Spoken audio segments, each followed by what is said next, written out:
नाज़रीन, सिंधड़ी खां असां रिपोर्ट शेयर कई है। मोहम्मद यूसुफ दर्स रिपोर्ट मूजिब doctor Hakim Ali Jalbani press secretary medical association Sindh zone जूं मीडिया सां ॻाल्हियूं अचो त वधीक ॾिसूं था हिन रिपोर्ट में।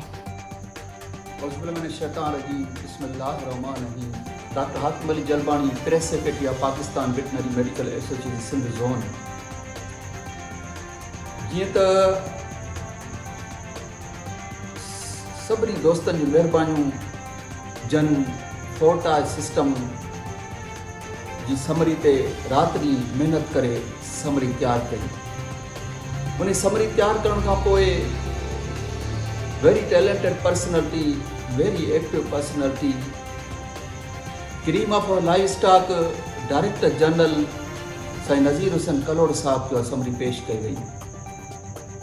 साईं नज़ीर हुसैन कलोड़ साहब उन समरी में जेकी कमियूं कोताहियूं हुयूं दूर करे सिग्नेचर करे विथ रूल्स सेक्रेटरी साहब वटि पेश कई वई। सेक्रेटरी साहब कुछ खदशात ॾेखारे हिकु लेटर इशू कयो डीजी साहब ॾांहुं। मुंहिंजी डीजी साहब सां तफ़सीली ॻाल्हि बि थी आहे। हुन चयो त जेके बि खदशात आहिनि मां उन लाइ कुझु वे आउट तैयारु कयो आहे ऐं उहे खदशात दूर कया आहिनि। इंशाअल्लाह ताला असां सभु गॾिजी डीजी साहब सां मुलाक़ात करे जेके बि खदशात आहिनि डीजी साहब खां पुछी उन जेको वे आउट तैयारु कयो आहे असां उन ते तयारी कंदासीं। ऐं पोइ उन लेटर जो सेक्रेटरी साहब खे जवाबु ॾिनो पियो। मूं बि फोर्टाज सिस्टम में अॻु में बि जेको थिया हुआ उन में डीजी साहब जो वॾो किरदारु आहे।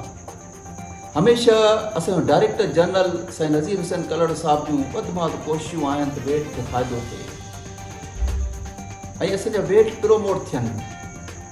प्रोमोट थींदा उन खां पोइ उन्हनि खे वधि में वधि ख़ुशी थींदी ऐं इन्हीअ में असांजो वेट दुश्मन पॉलिसी बि कुझु दोस्त आहिनि वेट दुश्मन पॉलिसी जंहिंजो मनफ़ी किरदारु आहे।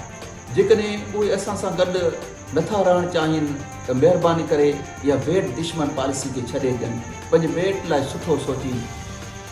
ऐं अलाह सां जी महिरबानी सां असांजो डायरेक्टर जनरल एतिरो असां ते महिरबानी आहे जो सुठे नमूने डील करे थो। असांजे वेट्स खे, असांजे डिप्टी डायरेक्टर्स खे जेके बि आहिनि सुठे नमूने खे डील करे थो ऐं इंशाअल्लाह ताला इहा फोर्टार वारी समरी तैयार थी सेक्रेटरी साहब खे पेश कंदासूं ऐं इंशाअल्लाह ताला सेक्रेटरी साहब बि